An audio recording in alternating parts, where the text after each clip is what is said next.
Bom dia, seja bem-vindo à Cor do Dinheiro do dia 26 de maio do ano da graça de 2022. O meu nome é Camilo Lourenço e, como sabe, todas as manhãs estamos aqui para defender, ou melhor, para analisar aquilo que são as consequências da política económica e também da política. Bom, como sabe também, antes de irmos ao programa de hoje, quero só lembrar que eu tinha prometido fazer hoje, por volta dos 11h30, meio-dia, uma entrevista, uma conversa com o José Pedro Farinha sobre a questão das retenções na fonte.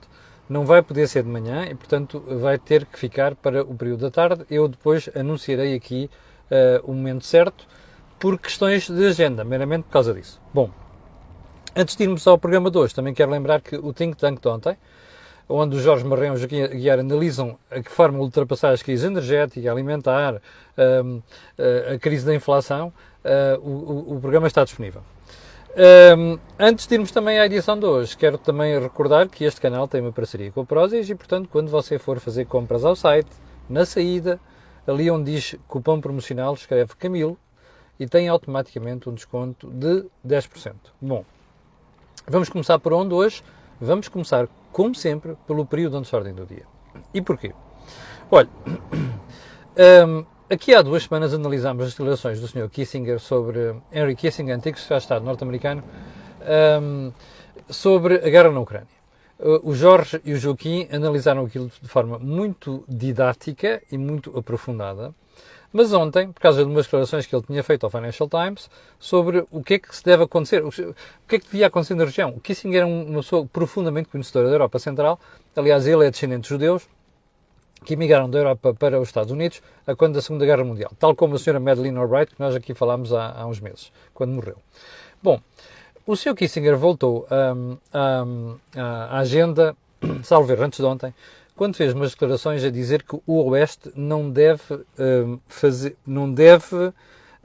melhor, aquilo que o Ocidente não deve fazer à Rússia, no conflito da Ucrânia. E o que é que não deve fazer é humilhar a Rússia. Eu tenho um respeito muito grande pelo Sr. Kissinger. Aliás, daqui a uns tempos, quando escrever o próximo livro, hei de revelar uma conversa que tive com ele em 1988, aqui em Portugal. Eu trabalhava no Semanário Económico, o jornal organizou uma conferência onde estava ele e o Sr. Martin Feldstein, que na altura era conselheiro do presidente americano, e uma conversa muito interessante, uma conversa breve, mas muito interessante. Eu tenho um respeito muito grande por ele, como disse, mas o Sr. Kissinger tem uma visão europeia e destes conflitos que a mim, a certo ponto, me faz uma certa confusão. E porquê? Por uma razão muito simples. É que toda a gente fala em não humilhar a Rússia, não levar a que a Rússia perca a face. Mas a Rússia está-se marimbando para isso. Percebe? Ou seja, o que a Rússia faz todos os dias é tentar humilhar os seus vizinhos. Tem um governo de fantoche na Bielorrússia. Tem um problema na Transnistria, ocupou a Crimeia, quer ocupar o Donbass, está a destruir literalmente a Ucrânia. E a gente está a dizer, não se pode humilhar aqueles tipos. Desculpem, nós vamos ter que rever todos estes conceitos nos próximos anos. Nomeadamente a questão da defesa, nomeadamente por causa da questão nuclear, porque isto é uma teoria que, se levada ao seu extremo, vai levar a que um dia a Rússia ocupa um bocado da Ucrânia e o pessoal diz, não se metam mais com os gajos, deixem lá estar, porque eles não podem ser humilhados. Enfim, ponto seguinte. Sócrates, José Sócrates, e a arrogância perante a justiça. Bom, aliás, estava mesmo agora a ver uma reação do presidente Zelensky ao Sr. Henry Kissinger, que diz, saiu no Observador mesmo agora, diz assim, parece que o seu calendário está em 1938 e não em 2022. Olha, eu acho que ele tem toda a razão. Bom, vamos voltar à questão da agenda, porque José Sócrates aparentemente terá ido ao Brasil. Aparentemente não foi. E parece que esqueceu de avisar o Ministério Público. Como sabe, que Sócrates é erguido numa série de processos e, portanto, ao sair tinha que ter avisado o Ministério Público. Bom, ao regressar, quando o Ministério Público soube disto pelos jornais, terá dito que Sócrates tinha 5 dias para explicar essas viagens ao Brasil. Bom, Sócrates não fez por menos e, ao chegar, diz que não tem mentalidade de servo e reage mal ao arbítrio. Parece que este indivíduo não percebeu nada sobre aquilo que andou a fazer durante tantos anos e a forma como isto caiu mal, não é? E a forma como isto o levou ao abismo. Parece que não percebeu nada. Eu pensava que livre-arbítrio era, estando na situação em que ele está, ausentar-se do país sem dar cavaco a rigorosamente ninguém, nomeadamente à justiça. Pensava eu, se calhar estou enganado. Bom, ponto seguinte, quero saber o que é o socialismo falhado. Olha, lembra-se da manchete do Público de há 2 dias, quando dizia que aqueles incentivos para ir para o interior tinham captado 30 pessoas. Bom, a esse junta-se outro. E eu vou-lhe mostrar aqui que estava na manchete ontem e eu não analisei porque não tínhamos tempo. Imigrantes que regressaram em 2021 não sabem o que fazer para obter a redução no IRS. Como sabe também, o Governo andou a fazer parangonas com a dizer temos que recuperar as pessoas que emigraram em Portugal e não sei quantos, aquela malta que supostamente emigrou durante a Troika. Aquela brincadeira captou muitíssimo pouca gente. Aliás, eu gostava que se fizesse o balanço daquilo, que é nós percebermos o fracasso que foi a medida. Mas agora repare, imagine quem voltou no ano passado que ainda não sabe o que é que vai acontecer ao seu IRS. Primeiro porque o Orçamento de Estado não foi aprovado em 2022. Segundo porque o Governo não esclarece qual é a sua situação fiscal. Diga-me uma coisa. O que é que está a fazer o Ministério das Finanças? Para que é que serve a administração tributária e aduaneira? É só para ir buscar impostos? Isto é uma coisa básica. Então promete-se aos cidadãos, legisla-se e depois cria-se uma situação em que ninguém sabe. É um limbo fiscal. Isto é o exemplo, isto é a péssima imagem que o Estado português transmite. Isto legisla sobre os joelhos, percebe?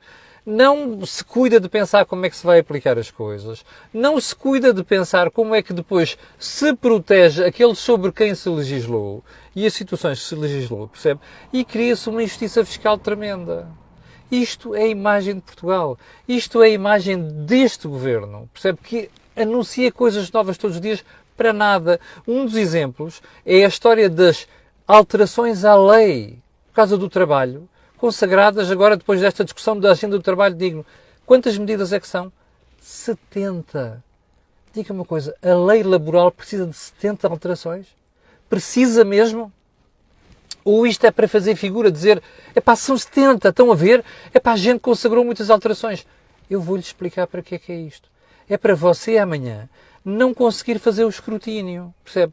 Porque quando você anuncia 70, faz umas parangonas, os jornais caem nisto, as televisões também, as rádios por igual, e depois tem um problema, que é, na prática, não passa nada. Mas, quando você quiser fazer o escrutínio, tem um problema, que é bolas 70. Então esta foi aplicada, e aquela ficou na totalidade, e aquela conseguiu ser em... Santo Deus! Isto não é forma de fazer as coisas. Bom, ponto seguinte. Os imigrantes que não conseguem... Aliás, dos imigrantes falei agora. Então sempre há uma rota de imigração ilegal via Algarve. Bom, você sabe o que aconteceu desde 2017 ou 2018. Começaram a aparecer uns barquitos com gente muito bem nutrida, com telemóveis a tirar selfies, que arribavam ali às costas do Algarve. Vila Real Santo António, Fuseta, Olhão, Faro, não sei o quê. O então Ministro da Administração Interna, Eduardo Cabrita, andou durante meses, que é para não dizer anos, a negar que havia uma rota de imigração ilegal. Eram coisas esporádicas, não sei quantos. A ignorar deliberadamente os factos que mostravam que não era assim. Bom, eu ouvi hoje de manhã, já não me recordo em que rádio é que foi, um relatório que diz que afinal há mesmo uma rota de imigração ilegal a partir do Algarve. Aliás, liga Marrocos ao Algarve. Em que é que ficamos? O anterior ministro andava a apanhar bonés, eu não tenho dúvida nenhuma quanto a isso. E era sacudir a água do capote. Toda a gente, dizem, a conversa não é nova, eu próprio tive conversas com gente do CEF e pessoas da administração interna, aqui há umas semanas, e um dos temas era precisamente este. Os sinais todos apontavam para aí. Parece que desta vez o relatório aponta claramente para aí. Pergunta, já alguém foi telefonar ao Cabrita, ao Eduardo Cabrita, ex-ministro da Administração Interna, a perguntar assim, desculpe lá, em que é que você se baseou para dizer que não havia qualquer sinal concreto de rotas de imigração ilegal? É que o CEF já concluiu por isso, é a própria Administração Interna. Bom, isto é a qualidade da governação que a gente tem. Já agora, vou só mostrar-lhe aqui a manchete do Jornal de Negócios de hoje, que é para fazer referência a uma coisa. Está a ver esta... Portugal com a margem para subir compras de dívida. Isto quer dizer o quê? as contas do Banco de Portugal mostram que comprou, no ano passado, cerca de 20 mil milhões de euros de dívida. Se isto não é preocupante, eu não sei o que é. Isto é no âmbito das compras que o BCE introduziu de bancos centrais a comprarem dívida. Isto para mim é um cancro, percebe? É uma coisa que deve ser feita excepcionalmente e nunca durante 8 anos, como foi feita na Europa, ou 7 anos. Bom, mas o que um dos negócios está a dizer aqui é que o Banco de Portugal tem margem para comprar mais dívida. Pá, pelo amor de Deus, não dê ideias a esta gente. Porque, repare, nós estamos num momento em que o BCE vai anunciar o fim das compras de dívida. Ok? Nós estamos num momento em que o BCE está dividido sobre subir as taxas de juros 0,25 pontos percentuais ou 0,5 pontos percentuais. Nós estamos num momento em que se percebe que dentro do BCE aquilo está tudo fraturado.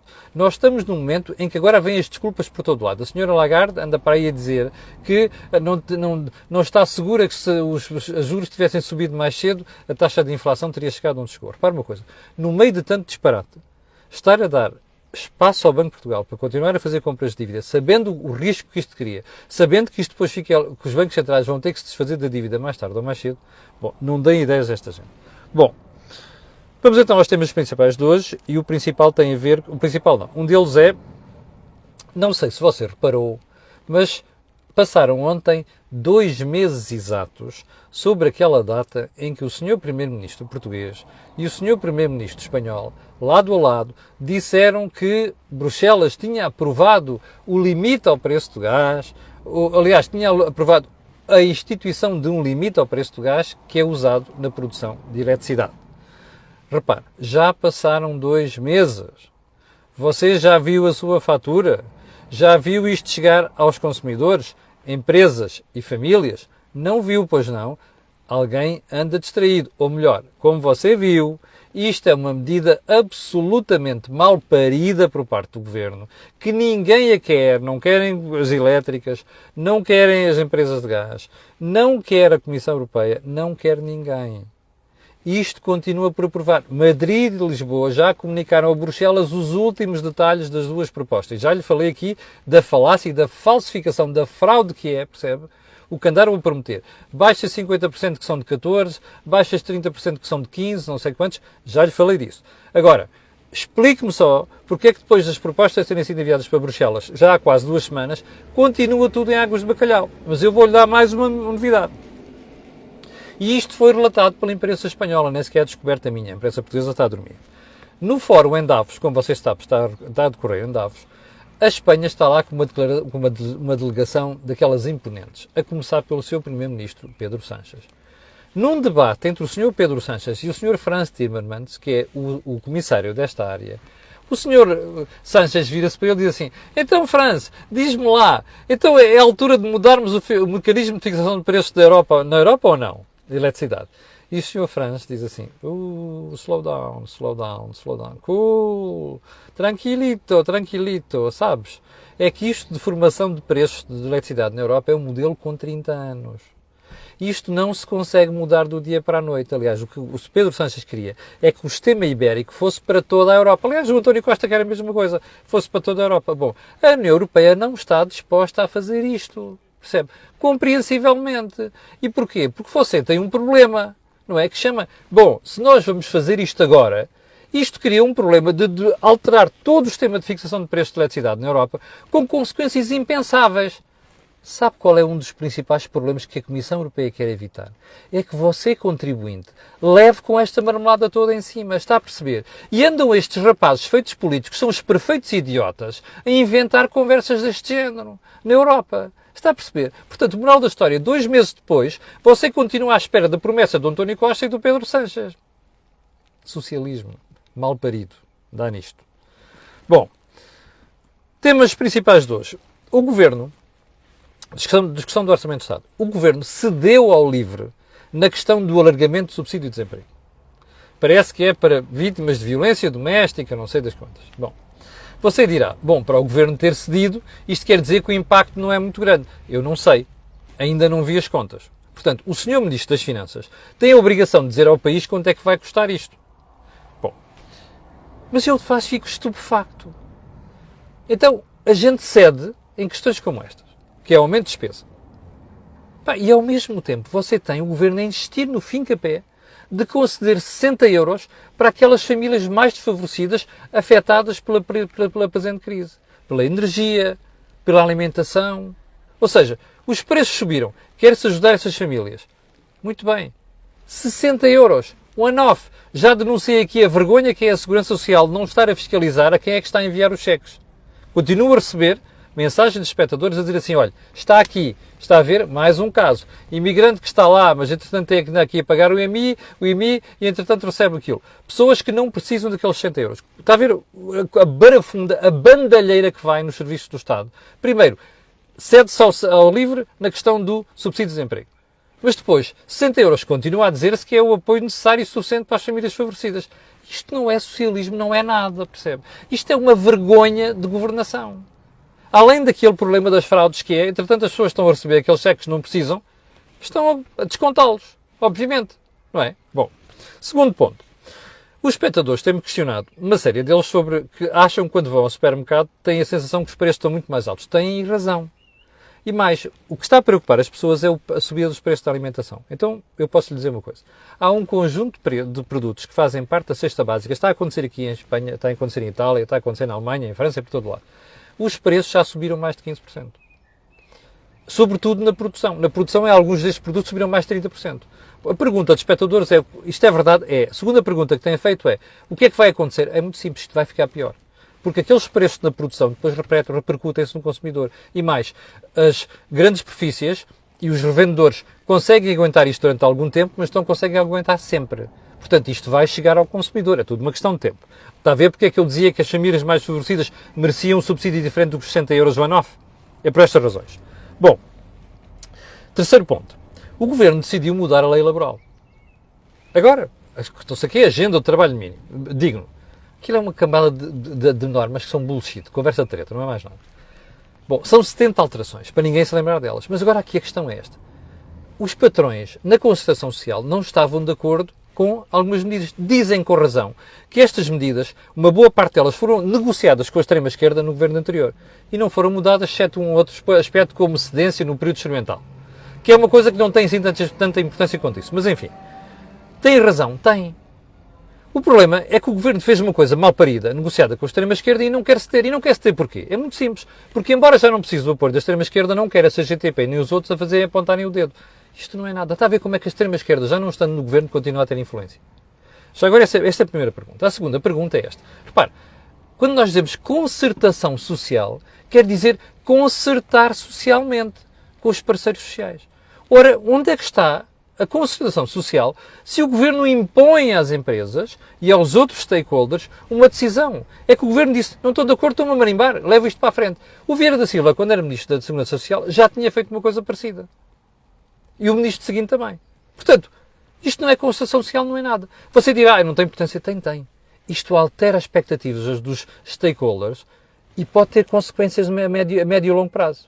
Bom, ponto seguinte, ainda no trabalho. A Associação dos Hoteleiros de Portugal, pela voz da doutora Cristina Cisa Vieira, por acaso é mulher do ex-ministro de Economia, Pedro Cisa Vieira, que é uma pessoa sensata e com quem eu já tive em vários eventos, além de ter sido minha colega na faculdade, veio criticar o Governo por causa da questão dos recibos verdes, ou melhor, dos contratos a prazo. Como sabe, a lei introduziu um limite aos contratos a prazo. Bom, o que os hoteleiros estão a dizer é isto é uma estupidez aplicável ao setor. Mas têm toda a razão. Você no turismo tem uma sazonalidade brutal. Ora, que sentido é que faz retirar flexibilidade às empresas do turismo, impondo estas coisas? Já sei qual é a conversa. Mas depois todas vão dizer que são do turismo, depois vão alterar a sua designação não sei quantos no CAI. Mas está a ver porque é que estas alterações não fazem sentido. A gente quer fazer micro-legislação, aquilo, e depois corre mal. E depois mostra que os governantes, neste caso a doutora Ana Mendes Godinho, que é Ministra do Trabalho, não têm a mínima noção de como funcionam as empresas, não têm a mínima noção de como funcionam certos setores da economia e impõem esta estupidez, que é pensar assim, vamos introduzir os limites ali, que é para fazermos boa figura perante os eleitores. Isto tem um efeito contraproducente, percebe? Bom, ponto seguinte. Sr. O'Leary, Michael O'Leary, CEO da Ryanair, que ontem em Lisboa afirmou claramente Para já que Bruxelas está a fazer, aliás, o TAP está a fazer pressão junto de Bruxelas para entregar os slots à EasyJet e não à Ryanair. E isso é verdade. Segundo lugar, diz que a TAP vai ser vendida à Ibéria. Bem, eu espero que não. Não é por questão de serem espanhóis. É como você sabe, havia dois candidatos. Um era a Lufthansa. Parece que há gente que no governo não gosta da ideia. O outro é a Air France KPLM. A história da Ibéria é nova aqui. A Ibéria já foi comprada pela British Airways e sofreu bastante com isso. Bom, a questão é esta. A TAP vai ser vendida, não tenho dúvida nenhuma. E já agora, amanhã vou falar da entrevista do Presidente do Sindicato dos Pilotos, que deu uma das rádios, acho que foi a TSF hoje. Eu não ouvi bem, mas o que já ouvi já me deixou de com os poucos cabelos em pé. Mas enfim, voltarei a isso amanhã. Só um pormenor. É bom estar atento ao Sr. O'Leary. Eu não sei se isto é uma boca que ele mandou para o ar, mas ele costuma, às vezes, anunciar coisas que se cumprem, que se concretizam. É bom estar atento ao Sr. O'Leary. Aliás, quando o Ministro aparecer em público, colocar o microfone e dizer assim, isto é verdade? Bom, ponto seguinte, e vamos para o final do programa com isto. Há uma polémica a decorrer, e ontem houve eco dela no Parlamento. Porquê? O Tribunal de Justiça da União Europeia pronunciou-se contra a CSR, que é uma contribuição que as gasolineiras pagavam para financiar a infraestrutura de Portugal. Houve uma decisão de Bruxelas e houve uma decisão do Tribunal a dizer que aquilo não podia ser aplicado, porque não havia uma contrapartida, uma espécie de taxa entre aquilo que era cobrado e o serviço prestado. Bom, o que significa que há um dos operadores, pelo menos já foi a Tribunal, pedir a devolução desse dinheiro. O senhor Secretário de Estado dos Impostos, ontem, de forma arrogante no Parlamento, vem dizer não me passa pela cabeça que esses gasolineiros venham pedir a devolução. Não passa pela cabeça. Mas não passa pela cabeça porquê?